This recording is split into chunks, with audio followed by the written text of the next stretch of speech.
Oke, baik. Assalamualaikum warahmatullahi wabarakatuh. Selamat malam teman-teman semuanya. Ini adalah hari kedua, hari ketiga, hari keempat dan hari kelima sampai 5 hari nanti ya. Kita belajar di kelas Jawara Nahu. Di hari pertama kemarin kita udah belajar tentang istilah kata kalau dalam bahasa Arab, yaitu kalimah. Kemudian udah belajar macam-macam kalimah, yaitu ada 3, isim, fi'il, kemudian huruf. Kemudian kita lanjut belajar tentang pembagian isim dilihat dari segi jenis dan dilihat dari segi jumlah atau bilangannya. Nah, hari ini kita akan belajar tentang fi'il, huruf dan i'rab. Fi'il dulu ya. Jadi setelah kalimat isim adalah kalimat fi'il. Nah, kalau fi'il itu umumnya diterjemahkan sebagai kata kerja. Jadi setiap kata kerja udah pasti fi'il, cuma fi'il itu nanti ada kalanya bukan berupa kata kerja. Jadi penerjemahnya kata kerja itu untuk memudahkan aja teman-teman ya. Sebagaimana kayak isim, fi'il, huruf itu untuk memudahkan aja. Karena ketika kita belajar nahwu dalam bahasa Arab, maka kalimat itu ismun wa fi'lun wa harfun, kan berarti sebenarnya itu ism, fi'al dan harf, sebenarnya seperti itu ya. Cuma untuk orang Indonesia agar memudahkan aja, akhirnya diistilahkan isim, fi'il, huruf lah. Sifatnya untuk memudahkan aja, jadi nggak ada yang salah.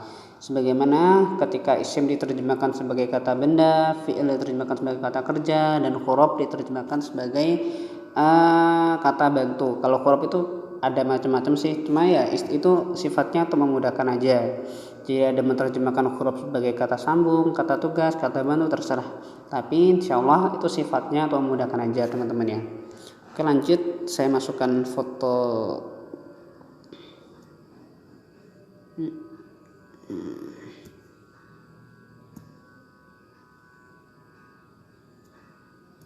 Oke. Yang termasuk kalimat fi'il, bukan ini ya, sebentar.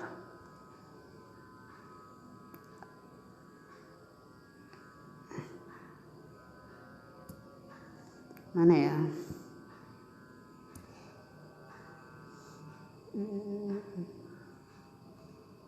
Oke. Yang termasuk kalimat fi'il pertama adalah kalimat yang menunjukkan aktivitas atau pekerjaan, seperti darosa belajar, istaroha istirahat, kataba menulis. Jadi kata-kata kalau dalam bahasa Indonesia yang artinya itu menunjukkan aktivitas atau pekerjaan, tidurkah, dudukkah, belajarkah, membacakah, kemudian istirahatkah, minumkah, makankah, lah itu semuanya ketika dalam bahasa Arab masuk di kategori fi'il. Jadi setiap kata kerja atau kata menunjukkan aktivitas gitu ya, maka dinamakan kalimat fi'il. Kemudian yang termasuk kalimat fi'il lagi adalah setiap kalimat yang berawalan sin atau sofa. Jadi ketika teman-teman misalnya baca di Al-Quran gitu ya, kok ada sa atau sofa, sinya itu berharokat fathah ya, sa. Jadi gitu ada sa, kemudian ada sofa, maka di situ setelahnya bisa dipastikan adalah kalimat fi'il. Kalla saya'lamun. Ya'lamun berarti kalimat fi'il. Kenapa? Karena kemasukan sin. Saufa ta'lamun. Ta'lamun berarti juga adalah kalimat fi'il. Kenapa? Karena di situ ada kemasukan saufa. Seperti itu teman-teman. Jadi ketika ada sin atau saufa setelahnya bisa dipastikan adalah kalimat fi'il. Kemudian di antara fi'il lagi ciri-cirinya adalah bisa diawali qad. Ini bisa dipastikan juga ketika teman-teman dengar orang ngomong Arab, ketika teman-teman baca Al-Quran, ketika teman-teman baca hadis atau baca kitab yang bahasa Arab, di situ ada qad, maka setelahnya bisa dipastikan ada kalimat fi'il.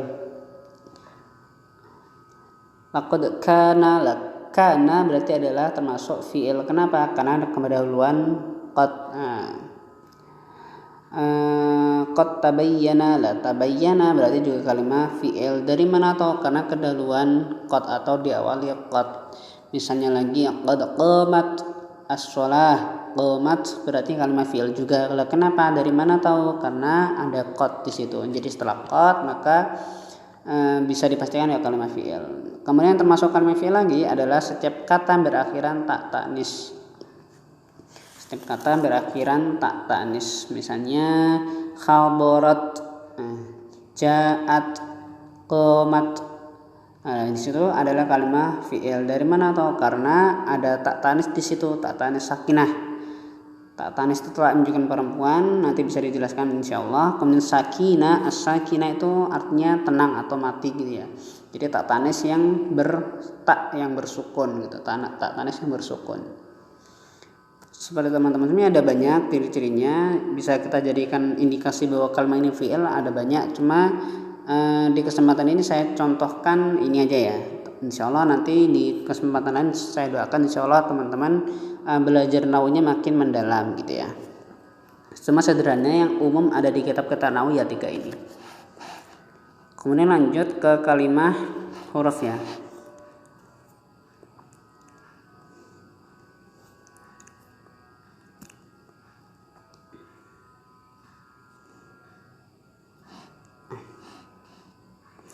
Lanjut ke kalimat huruf.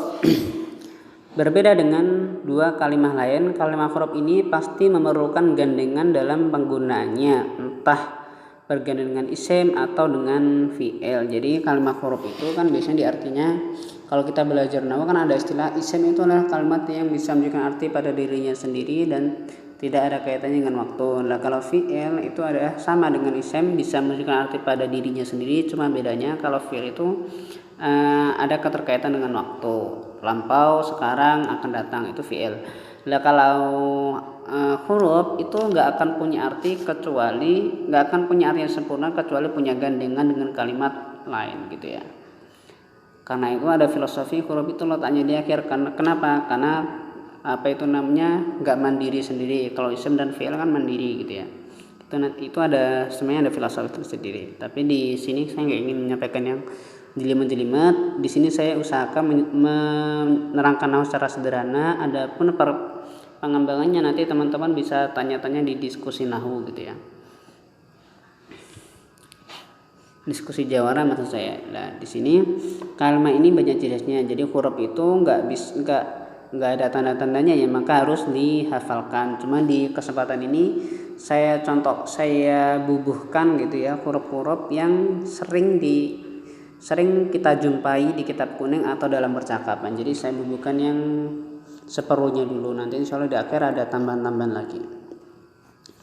Min artinya dari, fi di dalam, ala di atas, ila ke, lan tidak akan, wa dan, hal apakah, lam tidak, la tidak atau jangan, idza apabila, lau seandainya, au atau. Ini kalimat huruf di antara contoh-contoh kalimat huruf yang sering kita jumpai di dalam kitab kuning atau dalam percakapan sehari-hari teman-teman.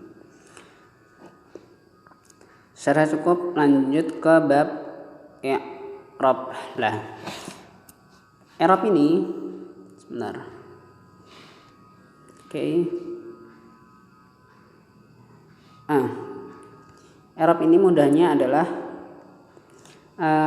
perubahan yang terjadi di akhir kalimat disebabkan kedudukan, beda-bedanya kedudukan atau amil yang memasukinya. Misalnya lafaz, saya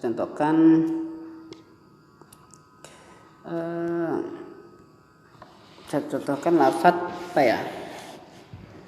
Yang mudah aja lah. Lafaz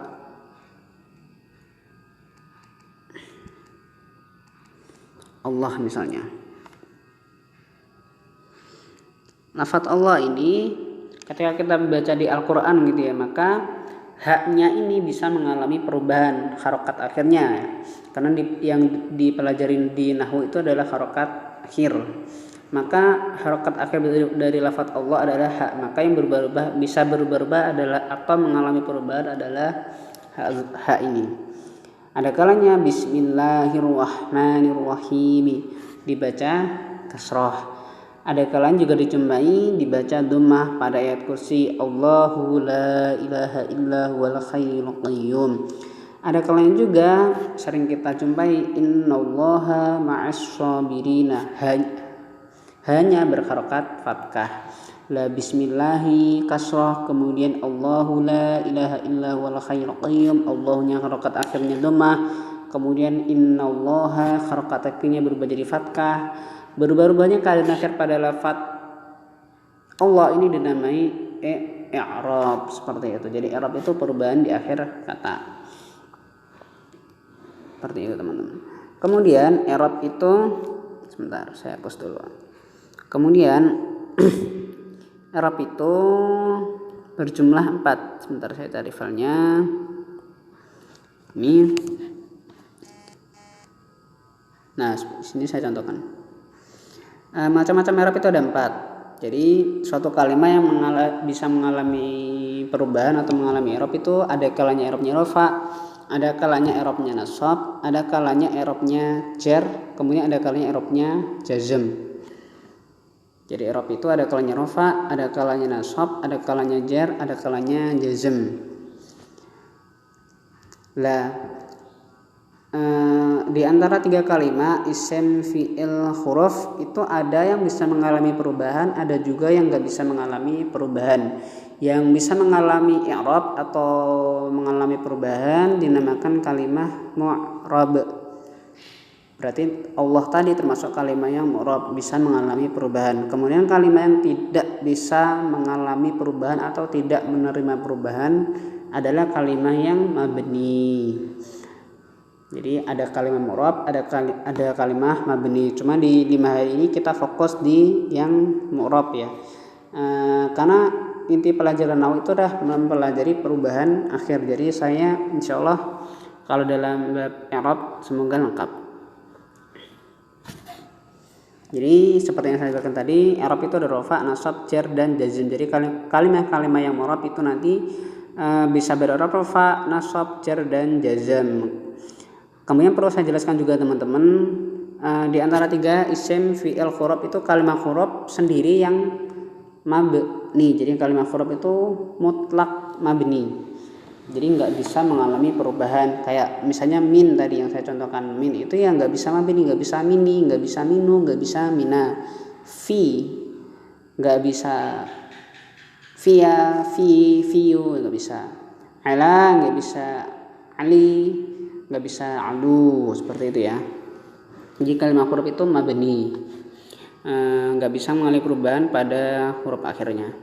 Kemudian kalau isim, fi'il itu ada yang mabni, ada yang mu'rab. Kalau isim nanti hukum aslinya mu'rab, cuma ada yang mabni juga. La fi'il berkebalikan, itu kalau fi'il itu hukum aslinya mabni, tapi ada yang mu'rab juga. Jadi yang perlu saya tegaskan adalah isim dan fi'il keduanya mengalami i'rab, tapi beda-beda. Maka di sini saya buat kayak pelajaran matematika gitu ya. Jadi isim itu bisa mengalami rafa, nasab dan jar, nggak bisa mengalami i'rab jazm. Itu kalau isim. Jadi nggak ada namanya isim dibaca jazm, nggak ada. Lah kalau fi'il sama bisa mengalami i'rab rafa dan nasab. Cuma kalau jar nggak bisa masuk di fi'il. Jar hanya bisa masuk di isim.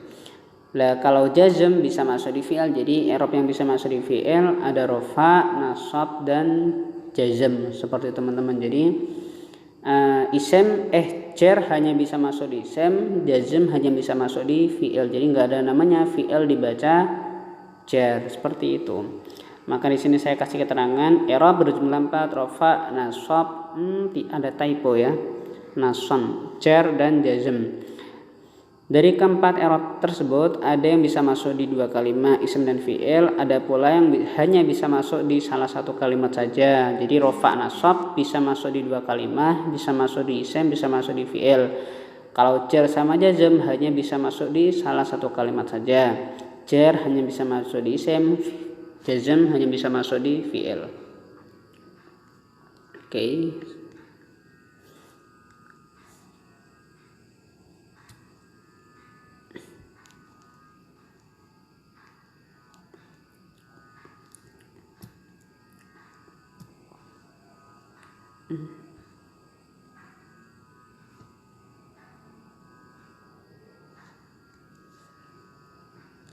Oke.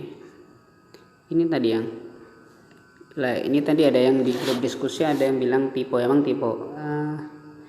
Ada yang typo. Terima kasih atas koreksinya. Nanti insya Allah nanti kan di akhir saya bagikan ebook gitu ya, ebook secara lengkapnya. Nanti insya Allah di akhir insya Allah nggak ada yang typo lagi karena udah saya koreksi. Catatan tambahan, hukum asal dari isim adalah menerima i'rab, tapi ada beberapa isim yang tidak bisa mengalami perubahan. Jadi ada beberapa isim yang mabni. Kemudian hukum asal dari fi'il adalah tidak menerima i'rab, jadi mabni. Hukum asal fi'il itu mabni. Tapi ada beberapa fi'il yang mu'rab. Jadi ada beberapa fi'il yang mu'rab tidak mengalami perubahan. Bisa mengalami perubahan. Jadi di sini isim typo, yang benar adalah fi'il ya. Kemudian catatan ketiga, fi'il yang mu'rab hanya fi'il mudhari', itu pun ada ketentuannya. Nanti insyaallah dijelaskan. Semua kalimat huruf dihukumi mabni atau tidak mengalami i'rab.